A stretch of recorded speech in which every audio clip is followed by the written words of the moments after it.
what happens to the Republican Party after Trump? Trump basically has trashed everything the Republican Party ever stood for. Personal morality, a laugh. Personal responsibility, ridiculous. Fiscal responsibility, utterly destroyed. States' rights, gone.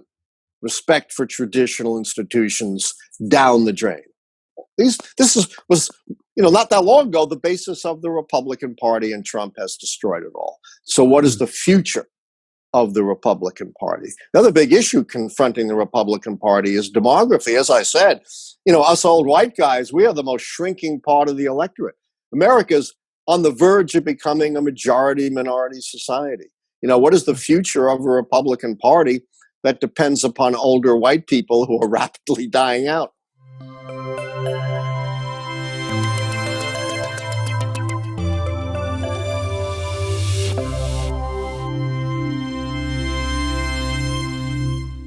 Welcome. I am Anders Bolling. This is Mind the Shift, a podcast where we talk about a shifting world and an integrating world.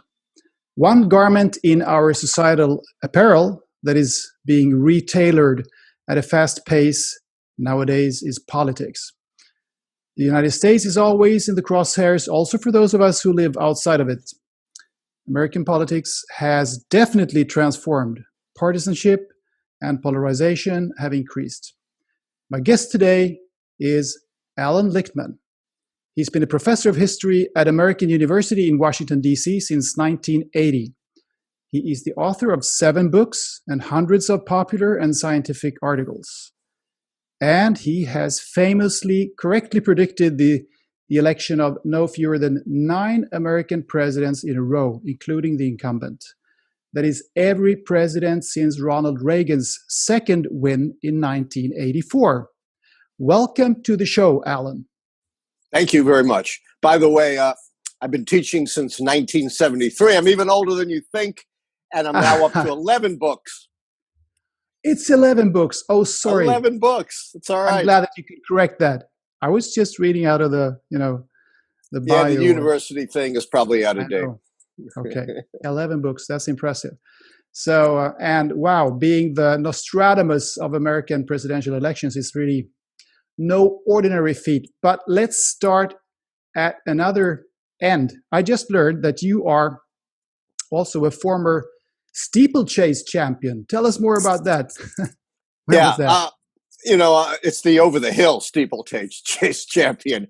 Age group champion, not Olympic champion or anything like that. I was a very mediocre college runner, Division III at Brandeis University, but I kind of got better remarkably as I got older. And I'm sort of in between runner, not fast enough to be a sprinter, but not a marathoner. So I ran the lowest race I ran was the 400. The highest was about the 1,500. So I thought I'd try my hand at this crazy race designed for horses, but run by people, the 3,000-meter steeplechase, where you got to jump over police barriers and then jump over water. Well, us over-the-hill runners were pretty bad at it. So my technique was to start out last and let everyone kind of smash into everyone else at the water jump. And then when they did that, I would jump over. And I'm looking at my medals right here. I was North American over-the-hill steeplechase, 1979, I think it was. Okay. A long time ago. I'm an old guy, but I still run. You still run almost every day. And you're 70 plus. 73. Years. Yeah, excellent, fantastic. And this is not all, because I also learned that at one point you won 16 quiz shows in a row. Yes, 1981, I was a visiting distinguished scholar at Caltech in Pasadena. So what do you do when you're a distinguished visiting scholar at the most technical and scientific educational institute in the world? You go on a quiz show. And I went on tic-tac-toe with Wink Martindale, which is a tic-tac-toe board. But to get an extra no, you got to answer a question in any category. It could be colors, nursery rhymes, movies. And I beat 20 opponents. I won over $100,000 and 4 cars back in 1981, when this was a lot of money. Yeah, pretty good, pretty good. But I mean, you're obviously good at history. You can understand that, but that doesn't win you No, any quiz show. that So wins you what are nothing. what are your favorite subjects apart from history? I love sports. Being a sportsman myself, I follow a lot of sports. I'm glad to see baseball's back. I'm a New Yorker, a longtime Yankee fan. I go back to the days of Mickey Mantle, not quite Joe DiMaggio, but at least back to the days of Mickey Mantle and Yogi Berra. I'm also obviously a voracious writer and reader, having Okay. done 11 books.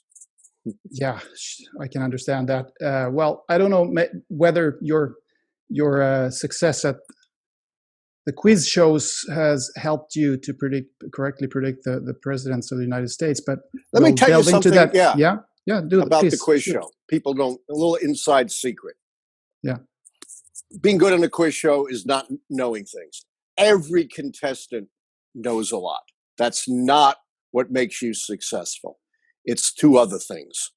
One is coolness under pressure. At least back in 1981, we were pushed out on the stage in front of these screaming crowds with lights in our eyes, a director telling us to do all kinds of things. Some of the smartest people that I went up against froze. Second thing is stamina. We did 5 shows a day. Oh. The whole week was done in one day, and there were always technical problems, so we would go from early in the morning to late at night. It took a tremendous amount of stamina. And one other thing I've done is I've been an expert witness in 100 civil rights cases, mostly voting rights, all of the big cases in Texas, Florida, North Carolina, California, all over Maybe the that's country. a little bit similar to the quiz shows, would you say? Coolness and stamina. Yes, you have to have the cool, and it's a different kind of pressure. You've got a cross-examining attorney wanting to take your head off. I've been cross-examined for 8 hours. Wow. Okay, so right off the bat, no, it wasn't right off the bat. I've asked a few questions before now, but now let's get into this presidential thing. Well, just simply, who will prevail on November 3rd? Will Trump bag a second term? I predicted him to win the first term, and right here over my shoulder in my study is a note on the Washington Post in September 2016 where I predicted his win. And the note says, "Professor, congrats, good call," and in big Sharpie letters it's signed Donald J. Trump.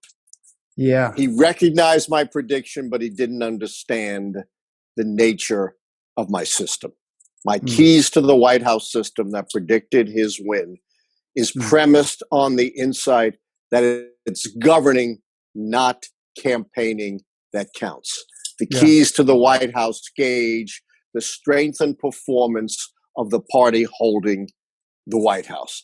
They don't look at polls. They don't follow punditry. They don't look at who's up, who's down on a day-to-day basis. They look at the big picture. So you got 13 keys that had to be either false or true. That's in right. Order to and understand. True favors the party holding the White House. False is against him. These are big picture things. If 6 or more go against the party holding the White House, they're predicted losers. Any 6. It's a totally nonlinear, unweighted system.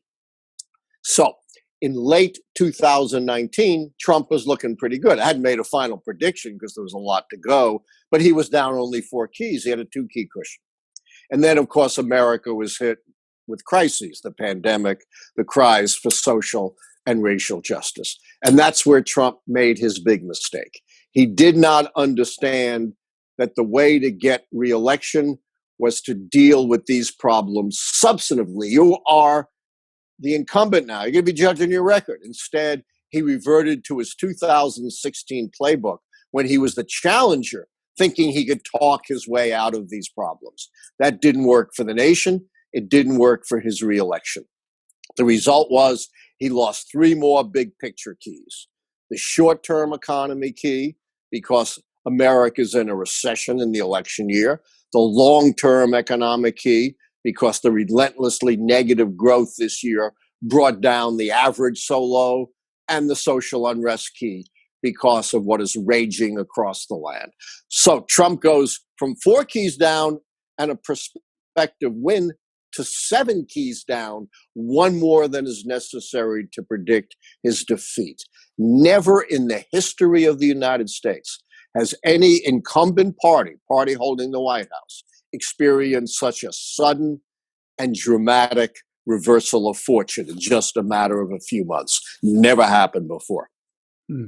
So it's the short-term economy key, the long-term economy key, and the civil unrest key. Those are the 3 new ones that turned The against new him ones. just this year. How long did that take for him to have them down? 7 months. Okay. That's all. 6, Okay. 7 months, maybe even earlier, because I was waiting for the economic numbers to come out. But the actuality, of course, occurred earlier. But I made my prediction right after the second quarter economic numbers were released at the end of July. But probably the keys had, in actuality, turned early. We're talking about a very few months. Never, ever has that happened before. And the long-term economy key, how long is the long term? I mean, could people perhaps see before then that, maybe it will turn sometime in the fall or so, and then they wouldn't think it was a long-term problem? It's an excellent question. The long-term economic key is based on real per capita GDP over the full term. Obviously, you're not going to get the last quarter because it's after the election, as compared to the previous 2 terms. And that was looking really good. But growth has been so sharply negative that it's pulled it down below the average of the past 2 terms, the 2 Obama terms. It is not impossible that growth in the third quarter could be so incredible, the biggest in history, that it could affect that, but that is incredibly unlikely. We are going to get negative growth in the first 3 quarters of this year, which will pull down the average below the Obama averages. And out of these 13 keys, how many are focusing on the personalities of the candidates, the incumbent and his opponent? Only 2. Only 2. And they're very high threshold keys. They ask whether the incumbent party candidate is that once-in-a-generation inspirational candidate like Ronald Reagan in the 80s or Barack Obama in 2008, a candidate with broad, charismatic, inspirational appeal. And then they ask, because the questions are all phrased, so a false goes against the party in power. A true favors it, that the challenging party candidate is not charismatic. And I split those 2 keys. I do not give Trump the incumbent charisma key. Now, we all know Trump is a great showman, but by the definition of my keys, the appeal has to be broad. And we know he appeals only to a narrow slice of the electorate. His strong approval ratings are between 25 and 30%. 60% plus of the American people don't like him personally and don't think he's honest and trustworthy. But on the other hand, I don't count the challenger charisma key against him, because Biden is a decent, empathetic guy, but he's no John F. Kennedy. That's true. But the poll numbers were against Donald Trump in 2016 as well, and then still he won. Although Hillary Clinton won the popular vote, he won the electoral college very narrowly. Very narrowly, yeah. So, but the poll numbers, you don't give much. You don't give them very much weight, do you? The poll numbers at all? I don't use horse race poll numbers at all in my system. The polls are irrelevant. Sometimes, like now, my prediction happens to coincide with the polls. Sometimes it doesn't, like 2016.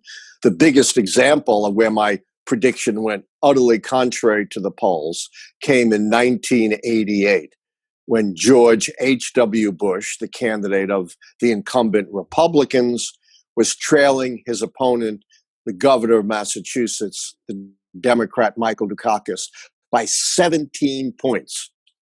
And I wrote in the May 1988 Washingtonian that not only was Trump going to win based on the keys, he was a shoo-in to win, even though he's down almost 20 points in the polls. And you can imagine I took a lot of heat for that, just as I Yeah. took tremendous heat for predicting Donald Trump in 2016. You can imagine that did not make me very popular in 90% Democratic Washington, D.C. But you have that coolness under pressure, so no problem for you. Yes, I've been doing this for 40 years. I have to tell you, Anders, I still get butterflies in my stomach, though, just as I did Really? when I went on that stage at Tic-Tac-Toe or when I'm being cross-examined in a federal courtroom. But I still stay cool, as cool as I can anyway. Yeah. Okay. And these 13 keys, I guess it's difficult to just read them out loud, all 13. I can on really a podcast quickly. like this, but you can do that? Yeah. Okay, sure. Key one Good. is the party mandate based on midterm elections. Then we have the incumbent challenge key. Is there a big fight for the incumbent party nomination? The incumbency key is the incumbent party candidate, the sitting president. The third party key is there a major third party campaign? The short-term economic key is the economy in recession. The long-term economic key, comparing average growth with the previous two terms. Policy change, major change from the previous administration. Social unrest, which we've talked about. My favorite key, the scandal key, which Donald Trump obviously loses. Whether there's a major foreign policy success or a big foreign policy failure. And then the two charisma candidate keys that I've described to you already.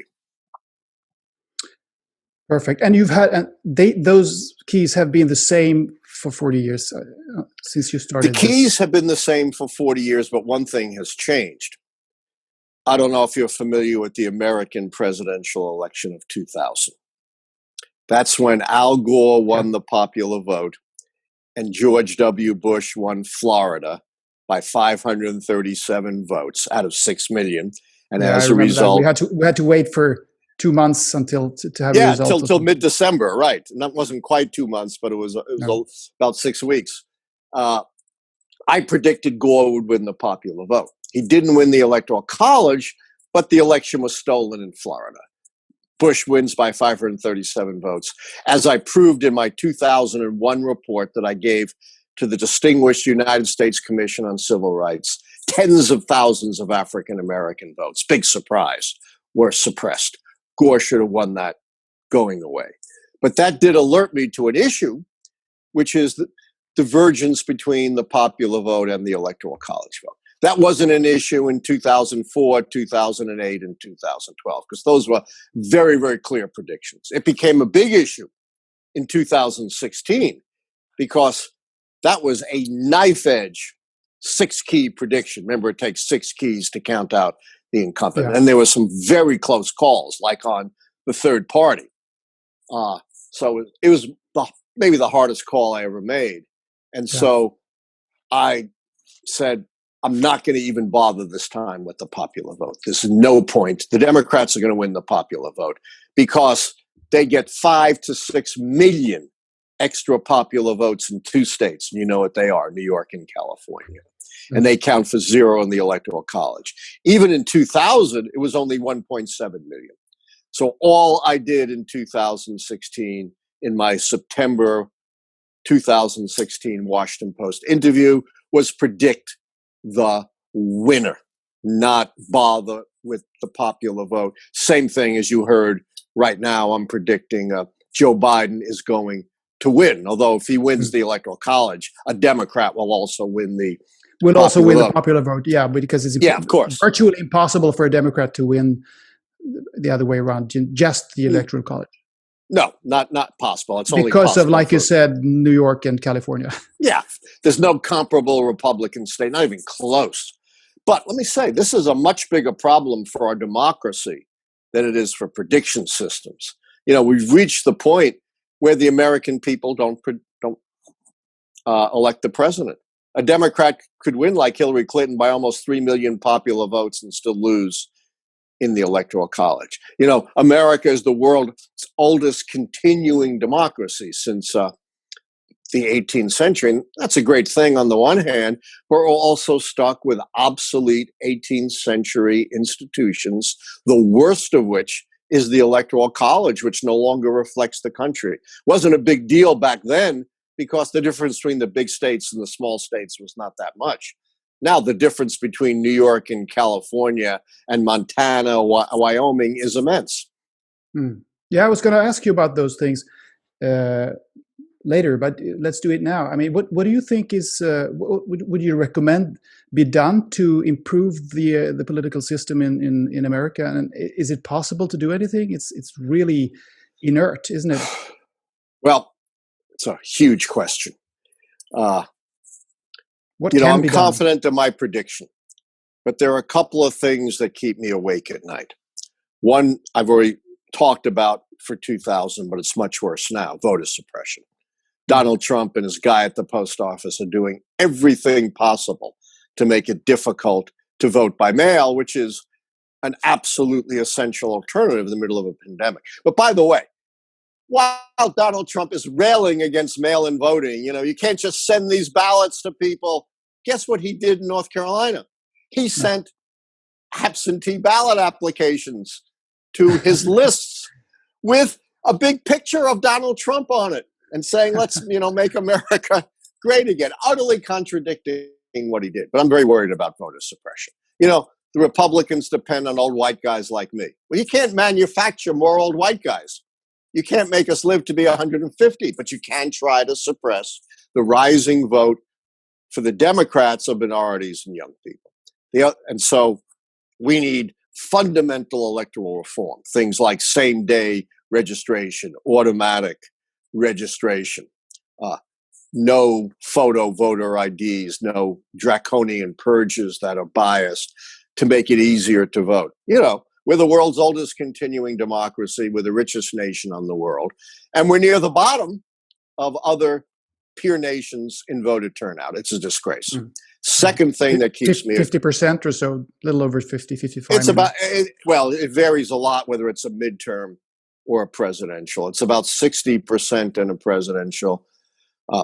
That's of eligible voters, not of the whole population. That doesn't count people who are not of age. It doesn't count non-citizens. And it's well below 50%, sometimes even below 40% in midterm elections. That's terrible. Yeah. Second thing that keeps me awake at night is Russian intervention. They're back, and they probably learned a lot over 4 years. They may even be trying to get into our voter registration rolls, which would be tragic. But one thing we know for sure, he's basically said it. Once again, Donald Trump will welcome and exploit any Russian interference in our democracy that he thinks will help him. And he's blocked every initiative to try to prevent the Russians. We need a lot more money for the states. Another 18th century institution we're stuck with is every state runs its own independent election. And then within the state, essentially every county, over 3,000 counties and independent cities run their own elections. So we need a national strategy. Gerrymandering. And it's another issue. The gerrymandering of congressional and state legislative districts. We need, Florida, of all places, has dealt with that by passing an anti-gerrymandering state constitutional amendment. We need that everywhere. But we need very strong measures to shore up our electoral technology and a very strong national strategy to keep foreign intruders out of our elections. Those are some of the things that keep me awake at night and that need to be changed. Yeah. Fascinating. Interesting. Talking about the Russian connection here, you did also predict that Donald Trump was going to be impeached, which he was, as we all know. So that was... You predicted that correctly as well. At the same time, I predicted his election. Even before he was elected, I said he's going to win and he's going to be impeached. Yeah, that's true. At the same time, you did that. Yeah, but I read that you even read a book about it, and I read it, and you had some ideas as to on what grounds he was going to be impeached, and you didn't exactly mention the ground that was used in reality now when he was impeached, but you mentioned one of the things that you talked about was this Russian collusion. Yes. The campaign before the election of 2016. But I guess what he was impeached for was something similar, something to the to the same Very effect? similar. All roads with Trump lead to Putin. And, he was shaking down the Ukrainian new president. Everybody recognizes to try to undermine his opponent, Joe Biden, by investigating Biden and his son, Hunter. But what everyone forgets, that wasn't the first thing he asked President Zelensky to do. You know what the first thing he asked him to do was? I can't remember. Look into this Russian propaganda line, that it was really the Ukraine and the Democrats that interfered in the election, not Vladimir Putin and the Russians on behalf of Donald Trump. That was the first thing he asked, to promote this Russian propaganda line that serves both Putin and Donald Trump. So all roads lead to Putin. Okay. How do you think it went then, the impeachment? I mean, you said that the Democrats, it was important that the Democrats go all the way, so to speak. I think it was very important because one of my keys is the scandal key. And there are plenty of scandals. But when you're only the third president in history to be impeached by the full House, that pretty well nails down the scandal key. And, you had his enablers in the Senate. You could have had him on the phone with Vladimir Putin saying, Vlad, I want you to change all of our voting machines so I win. And his enablers in the Senate still wouldn't impeach him. And the greatest irony was Susan Collins, this supposed moderate Republican who said, I think Donald Trump has learned his lessons and now will be more moderate. Just the opposite. Donald Trump interpreted his acquittal as license to bring government under heel, firing people who testified against him, firing 5 inspectors general, the guys who are independent, and women to monitor his administration, not to mention manipulating justice to help his cronies, Michael Flynn and Roger Stone. Yeah. Well, Donald Trump is obviously a divisive figure, and some say he's a disruptor, which one might agree with, whether you like him or not. And you are a Democrat. That's you're open with that, and it's a bit obvious when you talk about these things. But well, on the other hand, when you do your predictions, you have to stay clear of that. I guess that's very important. Yeah. The hardest thing in being a successful forecaster is not knowing history, although you got no history. It's not knowing math, although you got no math. It's not knowing politics, although you got no politics.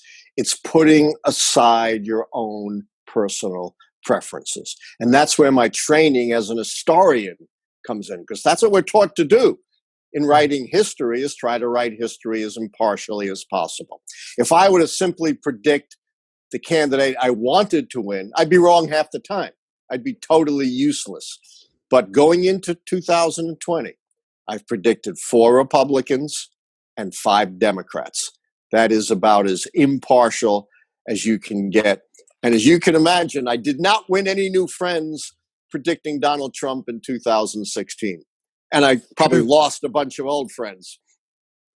Gives you credibility, I guess. Yeah, sure. But talking about Trump, whether you like him or not, he is a disruptor, you might say. And would you say that he, in some ways, perhaps has disclosed some of the flaws of the political system by being the way he is? That's very insightful.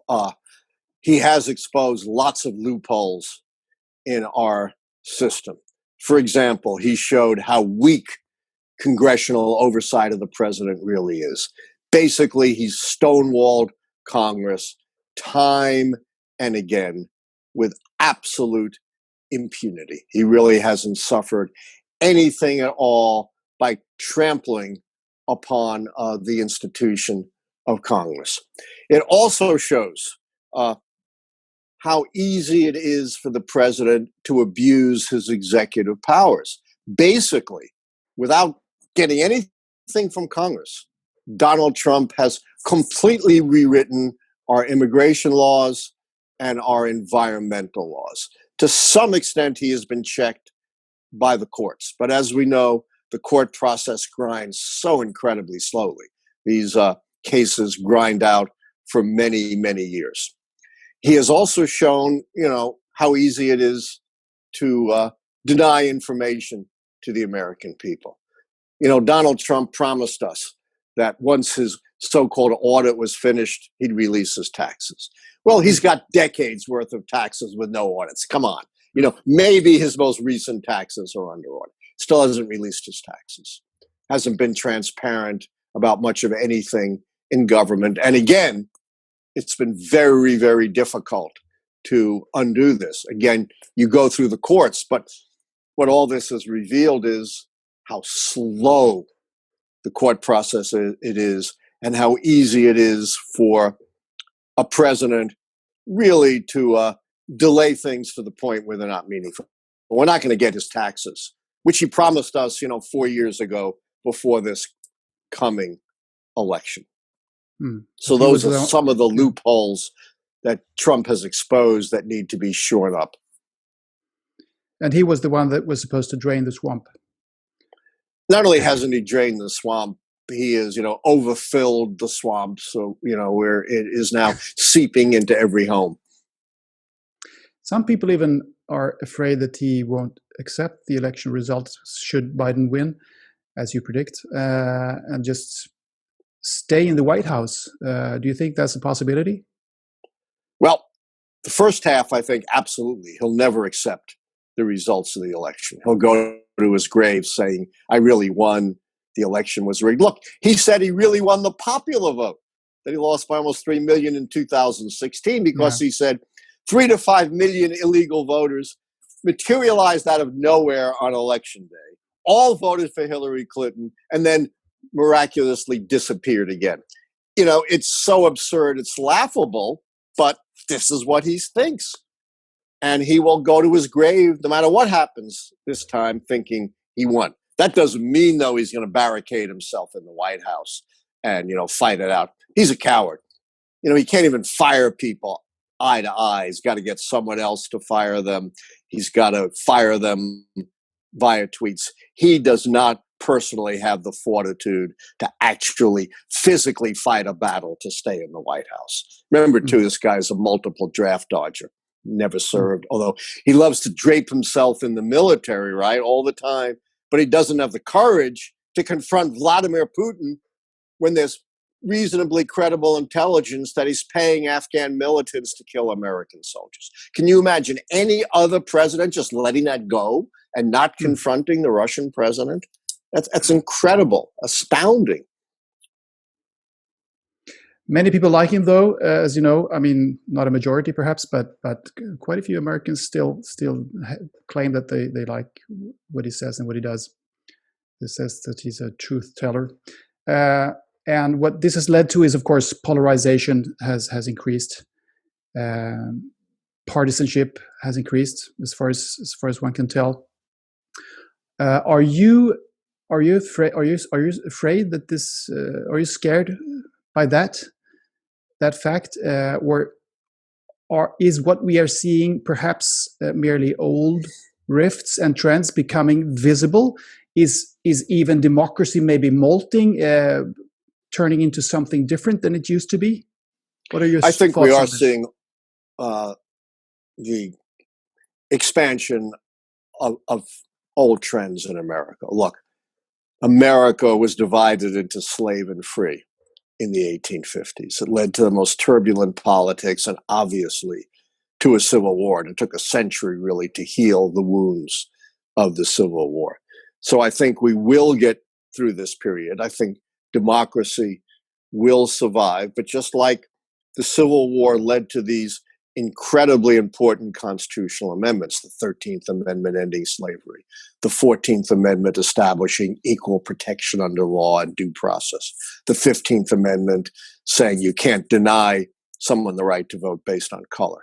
We're going to need, I think, some comparable kinds of reforms. I've sketched some of them out, getting rid of the Electoral College, making voting easier. I think reforming the 2-Senate rule, which is also obsolete.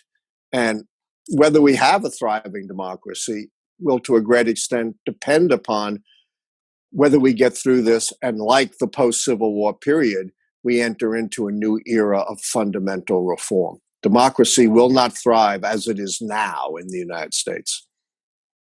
Do you think those changes will be easier to make if there is a Democratic president in the White House during the next term, or does it matter? Oh, I think it does matter, and I think it also matters what's going to happen in the Senate. You know, for a long time, the conventional wisdom was Republicans have, 53 seats in the Senate. It's unlikely the Democrats will get 3 or 4 to take over. Now, that's at least a 50-50% proposition.